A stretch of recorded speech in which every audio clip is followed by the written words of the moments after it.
आज हम देखने वाले हैं HTML के बेसिक टैग्स। यहाँ पर मैं आपको HTML के कुछ बेसिक टैग्स के बारे में बताऊंगा। हमारे पास HTML में कुछ टैग्स होते हैं जिनकी मदद से हम कंटेंट लिखते हैं और अपने जो पेज होता है उसका स्ट्रक्चर बनाते हैं। ठीक है, टैग मैंने आपको बताया प्रीवियस क्लास में क्या होते हैं, टैग एलिमेंट ये सब चीज़ें। तो टैग की मदद से हम अपना स्ट्रक्चर बनाते हैं वेबसाइट का। राइट, हमारे पास बहुत सारे टैग होते हैं डिफरेंट डिफरेंट पर्पस के लिए। हमारे पास हेडिंग के टैग होते हैं, पैराग्राफ का टैग होता है, लाइन ब्रेक का टैग, और यहाँ पर कुछ स्टाइलिंग के टैग होते हैं। इसके अलावा और भी बहुत सारे टैग होते हैं, उनको हम देखेंगे। लेकिन आज की इस वीडियो के अंदर हम ये टैग्स देखने वाले हैं। कुछ हेडिंग के टैग हैं, यहाँ पर लाइन ब्रेक के, स्टाइलिंग के, पैराग्राफ के। तो हम समझेंगे इनको और लिख कर देखेंगे। ठीक है, तो मैं अपना फोल्डर ओपन कर लेता हूँ।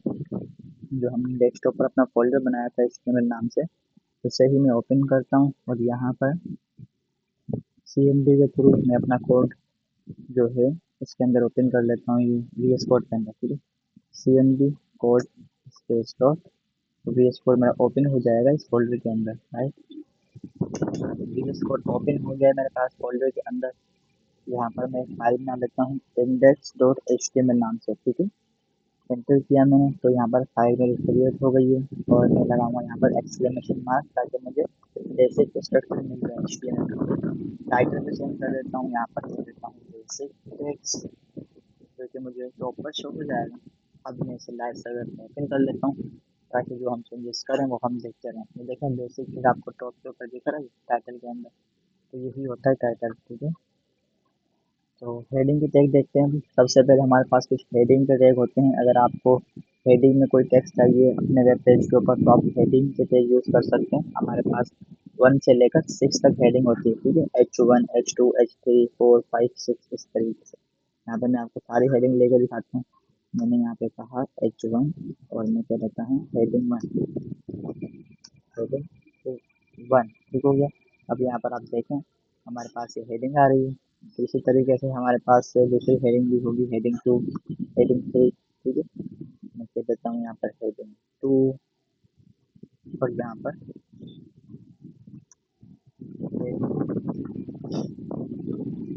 H3, heading 3। और अच्छा मैंने देखा अपर केस में कर दिया, करेक्टर केस ठीक है।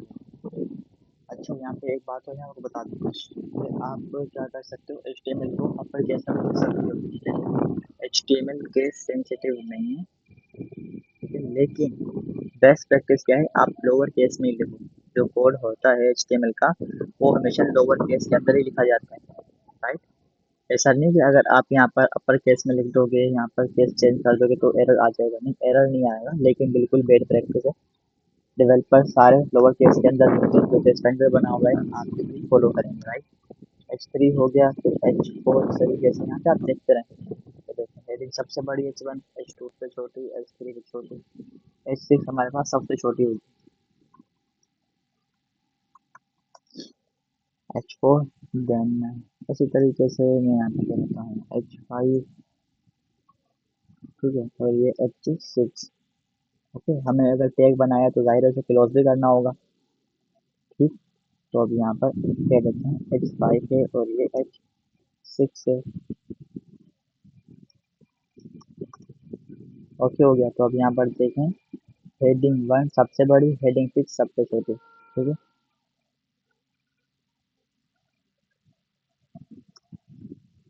तो देख रहे हैं आप हेडिंग 1, हेडिंग 2, हेडिंग 3। तो यही हेडिंग्स मतलब आप ले सकते हैं हेडिंग के टैग से।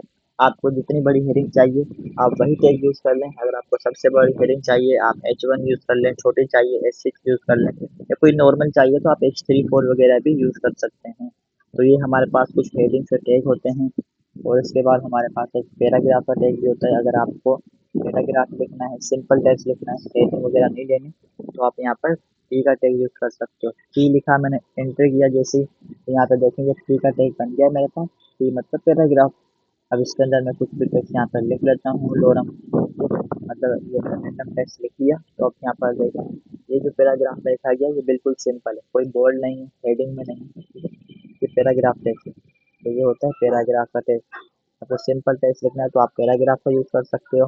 ठीक है। उसके बाद हमारे पास यहाँ पर लाइन ब्रेक के टैग होते हैं, तो इनका भी हम यूज़ करके देख लेते हैं। लाइन ब्रेक मतलब अब यहाँ पर देखें इस पैराग्राफ को, ये यहाँ से लेकर यहाँ तक आ रहा है पैराग्राफ, ठीक है। मैं चाहता हूँ कि भाई ये डॉलर के बाद ना लाइन ब्रेक हो जाए, मतलब जो बाकी टैक्स है वो नीचे वाली लाइन से है, तो मैं क्या करूँगा, यहाँ पर टैग यूज़ करूँगा लाइन ब्रेक पे, ठीक है। यहाँ पे जैसे मुझे डॉलर के बाद चाहिए तो मैं पी के टैग के अंदर ही, ठीक है, मैं क्या करूँगा, बी आर का टैग यूज़ करूँगा, ठीक है।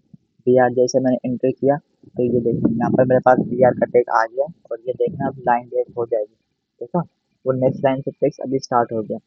अच्छा, आपने एक चीज़ गौर की कि देखें बी आर का टैग कैसा टैग है, तो इसका कोई सेल्फ क्लोजिंग टैग ही नहीं, मतलब इसका कोई एंडिंग टैग नहीं है।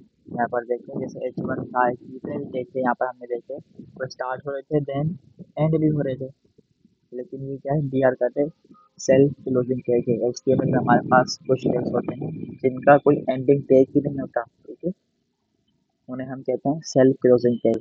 ऐसे आएंगे बहुत सारे टैग होते हैं, आने वाले अभी टाइम में हम देखेंगे और भी टैग एक्सप्लोर करेंगे, तो आप देखेंगे काफ़ी टैग आपको ऐसे मिलेंगे कि जिनका एंडिंग टैग नहीं होगा, तो उन्हें हम कहते हैं सेल्फ क्लोजिंग टैग, ठीक है।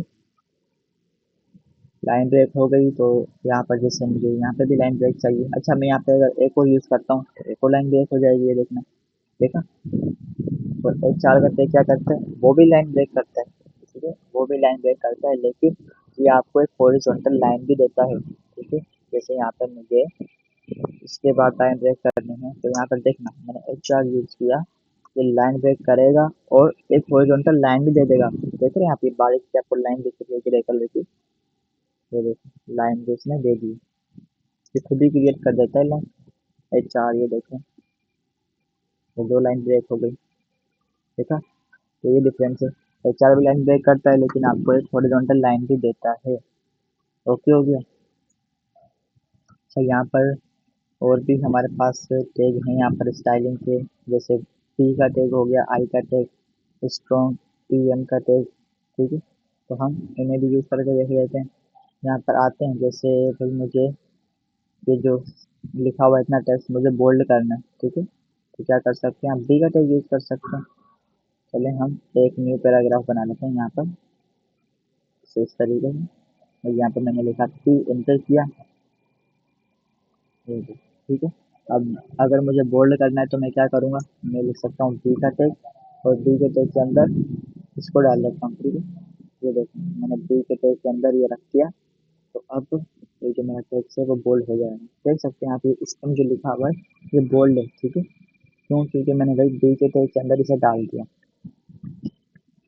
आप इसे बाहर भी लिख सकते हैं, लाजमी नहीं है किसी, अगर आप एक टैग के अंदर ही लिखें, अगर बाहर से लिखें बी और यहाँ पर लिख देंगे कुछ जैसे बोल्ड, ये देखें ये भी वर्क करेगा, ठीक है। आप किसी टैग के अंदर भी लिख सकते हैं स्टाइल के टैग, तब भी काम करेगा, बाहर लिखेंगे तब भी काम करेगा, ठीक है। अच्छा, यहाँ पे मैं आपको एक बात और बता दूँ कि आपने क्या करना है, क्या नहीं करना, ठीक है। जैसे एच वन का टैग है, एच वन के टैग के अंदर आप पी का टैग यूज़ ना करें, मतलब आप टैग्स को सही तरीके से यूज़ करें ना, फॉलो करें। अब जैसे ये एच सिक्स का टैग है, आप एच वन के अंदर डाल दोगे, कोई सेंस नहीं बनाती बात, ठीक है। मतलब जब आप एच सिक्स के टैग, एच वन के टैग के अंदर एच सिक्स का टैग डाल दोगे बिला वजह, तो क्या होगा, कुछ नहीं होगा भाई, वो एच वन ही रहेगा, लेकिन आपने एक टैग इजाफी कर दिया, कोड अपना खराब कर दिया। जैसे मैं आपको समझाता हूँ, आपने लिखा एच वन और इसके अंदर लगा दिया पैराग्राफ, मतलब आप कोई एक्सपेरिमेंट कर रहे हैं, वैसे ही मैं आपको बता रहा हूँ कि अगर आपका दिल करे ऐसे करने का तो बिल्कुल मत करना, ठीक है। तो इससे क्या होगा भाई, इससे ये होगा कुछ भी नहीं, ठीक है, वो एच वन ही आपको शो होगा, ये देखो हेलो वर्ल्ड, ठीक है।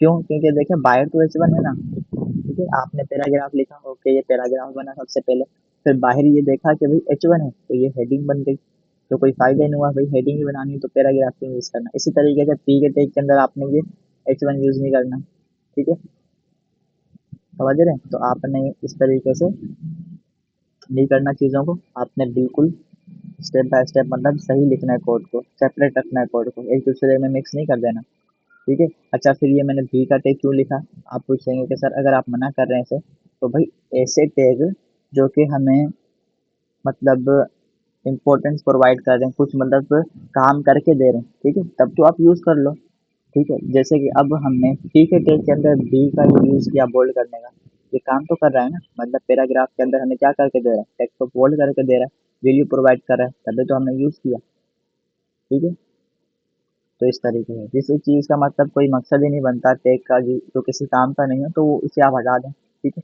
अब यहाँ पे देखें पी के टैग के अंदर मैं एक और पी का टैग बना दूँ, क्या मतलब, कुछ भी नहीं होगा। ठीक है, तो इस वजह से वही मैं आपको समझाने की कोशिश कर रहा हूँ।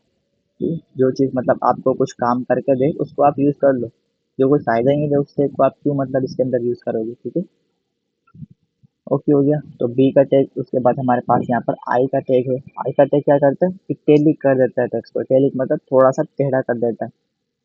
यहाँ पे देखना, जैसे मैंने इटैलिक लिखा तो ये देखें इटैलिक हमारे पास ये आ गया था। ठीक है, देख रहे हैं, ये थोड़ा सा टेढ़ा आ गया। तो अगर आपको टेक्स्ट को इटैलिक करना है तो आप आई का टैग यूज़ कर सकते हो। ठीक है, आप चाहो तो इसके अंदर भी यूज़ कर सकते हो। इसी तरीके से हमारे पास स्ट्रॉन्ग का टैग होगा और ईएम का टैग होगा। ठीक है, स्ट्रॉन्ग, स्ट्रॉन्ग को मैं लिखता हूँ स्ट्रॉन्ग। ठीक है, ये भी आपको बोल्ड की तरह दिखेगा, कोई फर्क नहीं दिखेगा आपको। ठीक है, कोई फर्क नहीं दिखेगा। यहाँ पर आप समझेंगे डिफरेंस क्या है। ठीक है, स्ट्रॉन्ग और बोल्ड दोनों बोल्ड करने का काम कर रहे हैं, मतलब टेक्स्ट को बोल्ड कर देते हैं।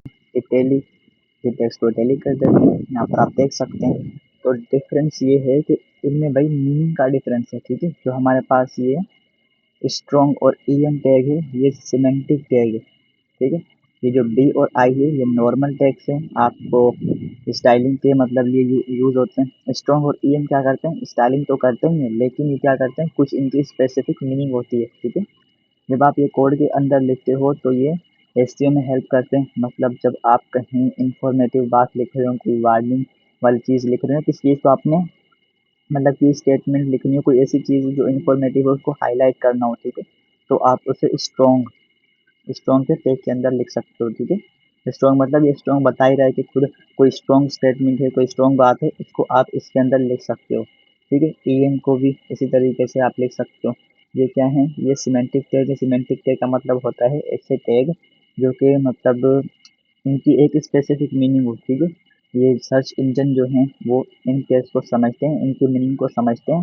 ठीक है, और जैसे क्रॉलर वगैरह हो गए तो वो क्या करते हैं कि भाई जब आपका कोड रीड करते हैं तो वहाँ पे उन्हें पता लग जाता है कि इस कोड का क्या मकसद है, ये जो टैग लिखा गया है इसमें कोई इंपॉर्टेंट बात है। अगर वहीं पर बोल्ड और इटैलिक के अंदर कुछ लिखा होगा उनकी कोई मीनिंग नहीं है, ये सिर्फ क्या करते हैं पेज के ऊपर स्टाइलिंग कर देंगे। लेकिन जो स्ट्रॉन्ग और ईएम लिखा हुआ है इनकी कोई मीनिंग होती है। ठीक है, तो ये हेल्प करते हैं एसईओ वगैरह में इन सब चीज़ों के लिए। तो अब आप समझ गए कि सिमेंटिक टैग और भी हमारे पास होते हैं। सिमेंटिक टैग्स एचटीएमएल के अंदर काफ़ी सारे हमारे पास सिमेंटिक टैग मिलेंगे, जब जैसे जैसे आगे हम और ज़्यादा टैग एक्सप्लोर करेंगे तो आप देखेंगे। ठीक हो गया, ओके। तो ये आपने देख लिया। अच्छा, यहाँ पर एक चीज़ और देखें, क्या है कि जब मैंने डी का टैग लिखा फिर आई का टैग लगाया, स्ट्रॉन्ग का, ईएम का, ये एक ही लाइन में क्यों आ रहे हैं सारे भाई, ये तो नेक्स्ट लाइन से स्टार्ट होने चाहिए ना। मतलब जैसे मैंने हेडिंग का टैग लिखा फिर दूसरा हेडिंग लगाया तो नेक्स्ट लाइन से आ रहा है। इसी तरीके से पैराग्राफ मैंने लिखा, दूसरा पैराग्राफ लिखूंगा तो वो भी नेक्स्ट लाइन से आएगा।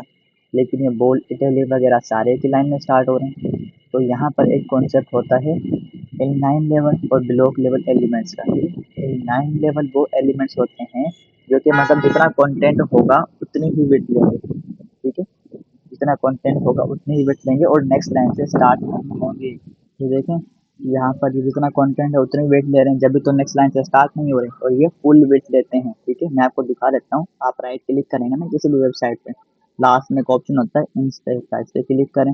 बाय द वे मैं आपको एक कंप्लीट समझाने वाला हूँ, आगे आने वाली क्लासेस में हम देखेंगे इसको किस तरीके से इंस्पेक्ट वगैरह काम कर रहा होता है। यहाँ पर देखें कि ये देखें आप ब्लू वाला जो हाईलाइट हो रहा है कलर, तो देखिए फुल वेट ले रहा है। ठीक है, ये क्या है, ब्लॉक लेवल एलिमेंट है हमारे पास। ठीक है, इसी तरीके से अगर मैंने ये जो बी और आई के टैग यूज़ किए थे इनके ऊपर मैं होवर करता हूँ तो ये देखें जितना कंटेंट है उतने ही मतलब ये हाईलाइट हो रहा है कलर, देख रहे हैं आप। तो ये मैं आपको दिखाना चाह रहा था कि ये फुल वेट नहीं लेते। ठीक है, इनलाइन लेवल एलिमेंट ये भी मतलब कुछ हमारे पास टैग होते हैं जो इनलाइन लेवल एलिमेंट होते हैं, कुछ होते हैं ब्लॉक लेवल एलिमेंट होते हैं। आगे आने वाले टाइम में जब हम और टैग एक्सप्लोर करेंगे तो मैं आपको साथ के साथ बताता रहूँगा कि ये इनलाइन लेवल एलिमेंट है, ये ब्लॉक लेवल एलिमेंट है। ओके राइट, डिफरेंस देख लिया आपने कि ये नेक्स्ट लाइन से स्टार्ट होंगे और फुल वेट ले रहे हैं। ये मतलब एक ही लाइन से स्टार्ट हो रहे हैं सारे, जितना कंटेंट है उतनी बिट लेंगे, जब तक ये लाइन फुल नहीं हो जाती ये आते ही रहेंगे, एक ही लाइन में आते ही रहेंगे। ठीक है, ये देखना जितने भी मैं यूज़ कर लूँ, ये देखना अब ये एक ही लाइन में आएंगे। ठीक है, ओके। तो ये डिफरेंस है इनलाइन और ब्लॉक लेवल एलिमेंट के अंदर। तो हमने देखे ये सारे टैग, इनको अच्छे से समझा। हम H1 का टैग H1 से लेके H6 तक हमने सारे टैग देखे, और P का टैग देखा, BR HR के टैग में मैंने आपको डिफरेंस बताया। देन BRI टैग, और इन दोनों में मैंने डिफरेंस बताया कि सिमेंटिक टैग और ये नॉर्मल टैग में क्या डिफरेंस है। ठीक है, तो असाइनमेंट आपको दिया जाता है, use each tag in a simple tag. आपने क्या करना है, एक यहाँ पर पेज बनाना है सिंपल सा, जहाँ पर आप हेडिंग लिखें, फिर कुछ पैराग्राफ लिखें, उसको कुछ स्टाइल भी करें इन टैग्स की मदद से। यहाँ पे देखें, मेरा कहने का मकसद ये है कि आप हेडिंग लिखें। ठीक है, हेडिंग के नीचे कुछ पैराग्राफ वगैरह लिखें शॉर्ट से, जैसे समझ में कोई आर्टिकल के तरीके से पेज जो होता है आर्टिकल होता है, उस तरीके से आप बनाने की कोशिश करें। क्योंकि आपने हेडिंग वगैरह और ये टेक्स्ट तो देख लिए, आप टेक्स्ट तो लिख ही लेंगे। ठीक है, पैराग्राफ से सिंपल टेक्स्ट लिख लेंगे, और हेडिंग से आप हेडिंग के टेक्स्ट आप हेडिंग ले सकते हैं। ठीक है, हेडिंग लगाएं, फिर कुछ टेक्स्ट लिखें, उनको अगर कोई स्ट्रॉन्ग बात है उसको स्टाइल बोल्ड करें, स्टाइल करें। ठीक है, इस तरीके से। ओके हो गया, तो आपने यहाँ पर एक पेज बनाना है सिंपल सा, टेक्स्ट टेक्स्ट हो जिसके अंदर। ओके, तो हम नेक्स्ट वीडियो में और टेक्स्ट देखेंगे यहाँ पर।